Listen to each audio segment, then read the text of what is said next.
غزہ میں اسپتال پر ہولناک اسرائیلی حملہ ناقابل قبول ہے۔ اسپتال مقدس ہے اور ان کی ہر قیمت پر حفاظت کی جانی چاہیے۔ اقوام متحدہ کی سخت الفاظ میں مذمت۔ سیکرٹری جنرل انتونیو گوتریس نے کہا کہ حماس کے حملے اجتماعی سزا کا جواز نہیں ہو سکتے۔ یو این انسانی حقوق کمشنر والکر ٹرک کا رسوخ رکھنے والی تمام ریاستوں سے خوفناک صورتحال کو ختم کرنے کی ہر ممکن کوشش کرنے کا فوری مطالبہ۔ اسپتال پر ایک ہی حملے میں 500 فلسطینیوں کے قتل کے بعد بھی اسرائیلی جارحیت جاری۔ شمالی غزہ میں جبالیہ پر حملے میں مزید 45 فلسطینی شہید، زیادہ تر بچے اور خواتین شامل۔ اسرائیل نے حملہ کر کے ایک بیکری بھی تباہ کر دی۔ اب تک اسرائیلی حملوں میں شہید فلسطینیوں کی تعداد 3500 سے اوپر چلی گئی۔ اسرائیل کی غزہ سٹی کے مزید علاقوں سے جبری نقل مکانی کرانے کے لیے نئی دھمکی۔ اسرائیل کی دھوکہ بازی اور محفوظ علاقوں میں بھی بمباری کے باعث فلسطینی علاقہ چھوڑنے سے خوفزدہ۔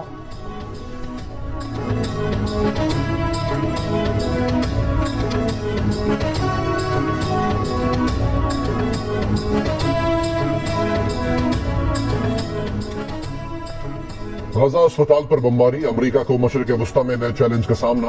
اردن نے امریکہ سمیت 4 ممالک کے سربراہوں کا اجلاس منسوخ کر دیا۔ امریکہ کے صدر جو بائیڈن اردن کا دورہ نہیں کر سکیں گے۔ دورہ اسرائیل پر روانہ۔ اسپتال پر اسرائیلی طیاروں کے حملے کے لیے دھماکے کا لفظ استعمال کیا، کہا نقصان پر غصے اور شدید غمگین ہوں۔ نیشنل سیکیورٹی ٹیم کو واقعے کی درست معلومات جمع کرنے کی ہدایت کی۔ اسپتال پر اسرائیلی بمباری کی صورتحال پر روس اور متحدہ عرب امارات کی جانب سے اقوام متحدہ کی سلامتی کونسل کا ہنگامی اجلاس طلب کر لیا۔ غزہ کی صورتحال پر OIC کی ایگزیکٹو کمیٹی کا ہنگامی اجلاس آج ہوگا۔ نگراں وزیر خارجہ جلیل عباس جیلانی اس اجلاس میں شرکت کے لیے جدہ پہنچ گئے ہیں۔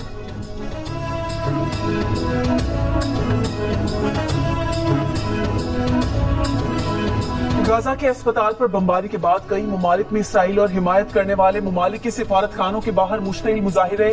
لبنانی مظاہرین نے امریکی سفارت خانے پر دھاوا بول دیا، عمارت پر فلسطینی پرچم لہرا دیا۔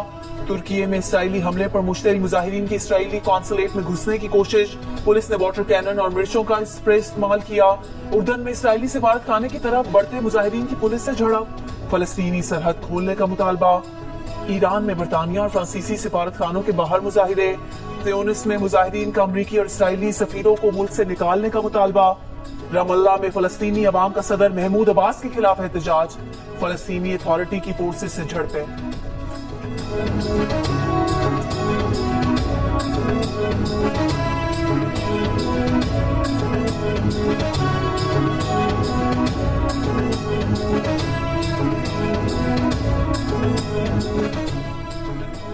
اسپتال پر حملے کے بعد اسرائیل کے حامی ممالک بھی اسرائیل کے خلاف بول پڑے۔ فرانس کے صدر ایمانوئل میکروں کی جانب سے اسپتال پر حملے کی مذمت، کہا اسپتال اور شہریوں پر حملے کا کوئی جواز پیش نہیں کیا جا سکتا۔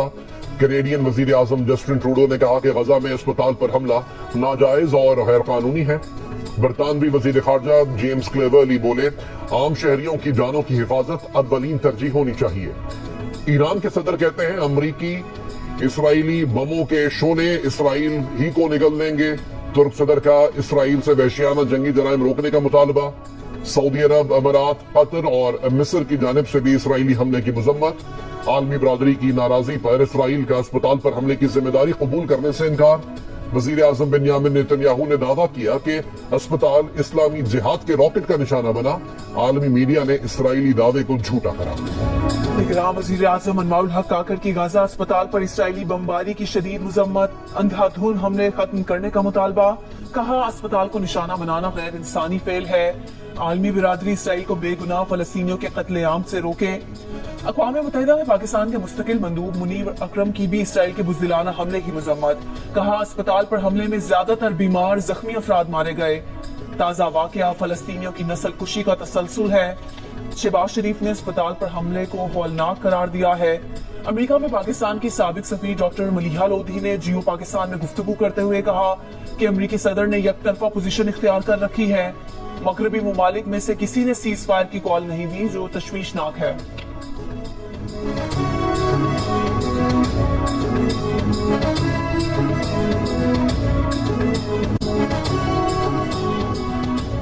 چین کے صدر کا بیلٹ اینڈ روڈ انیشیٹو کو مزید بڑھانے کا اعلان. امریکہ کا نام لیے بغیر کہا یک طرفہ پابندیوں کے خلاف ہے, بلاک کی سیاست ہمارا انتخاب نہیں.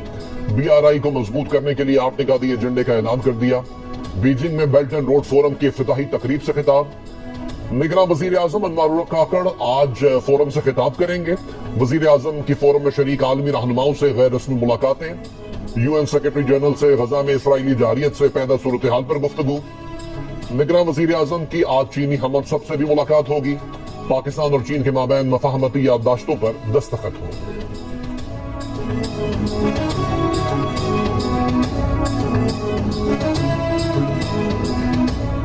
عام انتخابات کی تیاریوں کے لیے الیکشن کمیشن کے سندھ اور بلوچستان کے دورے. چیف الیکشن کمشنر کی زیر صدارت الیکشن کمیشن کا اجلاس آج کوئٹہ میں ہوگا. صوبائی الیکشن کمشنر بلوچستان پولنگ کی تیاریوں پر بریفنگ دیں گے. چیف سیکرٹری اور IG بلوچستان صوبے کے انتظامی امور سیکیورٹی صورتحال سے متعلق آگاہ کریں گے. چیف الیکشن کمشنر عام انتخابات کی تیاریوں کے لیے ہدایات جاری کریں گے. گزشتہ روز کراچی میں چیف الیکشن کمشنر کی سربراہی میں چیف سیکرٹری سیکریٹریٹ میں اجلاس ہوا.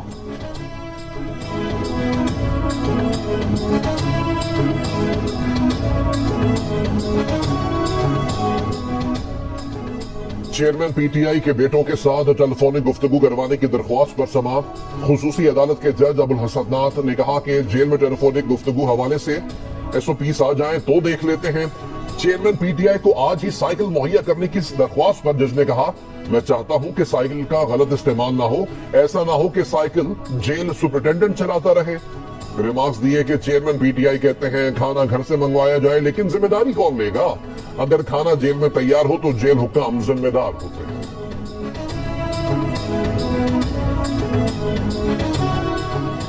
قانون میں عمل درآمد بینچ کا کوئی تصور ہے؟ کیا سپریم کورٹ کے ججز ساتھی ججز کو اپنے ہی فیصلے پر عمل درآمد کرانے کا حکم دے سکتے ہیں؟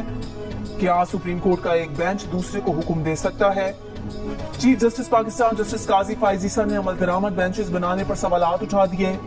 بحریہ ٹاؤن کراچی عمل درآمد کیس کی سماعت کے دوران چیف جسٹس کے سوال پر وکیل فاروق نائک نے کہا عمل درآمد بینچ کا کوئی قانونی جواز یا حوالہ نہیں ہے. چیف جسٹس کے اسی سوال پر ایڈیشنل اٹارنی جنرل عامر رحمان بولے کہ کئی بار عمل درآمد بینچز بنتے رہے ہیں.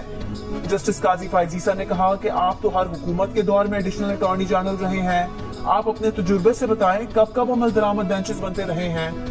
کیس کی سماعت جاری.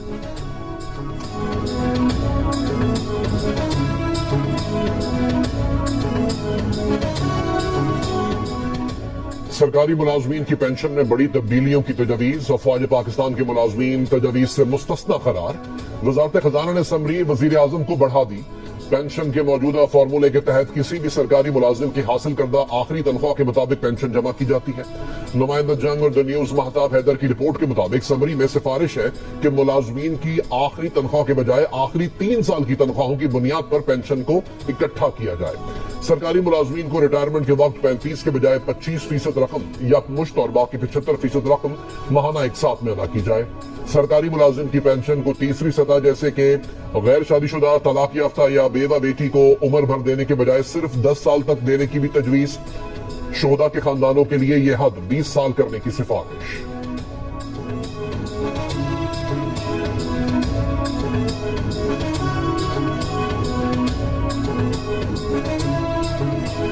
روپے کے مقابلے میں ڈالر کی بے قدری کا سلسلہ رک گیا. ڈالر آج اوپن مارکیٹ میں 3 روپے مہنگا ہو گیا. اوپن مارکیٹ میں ڈالر 280 روپے کا ہو گیا. انٹر بینک میں بھی ڈالر کی قدر میں 1 روپے 47 پیسے کا اضافہ. انٹر بینک میں ڈالر 278 روپے 50 پیسے کا ہو گیا.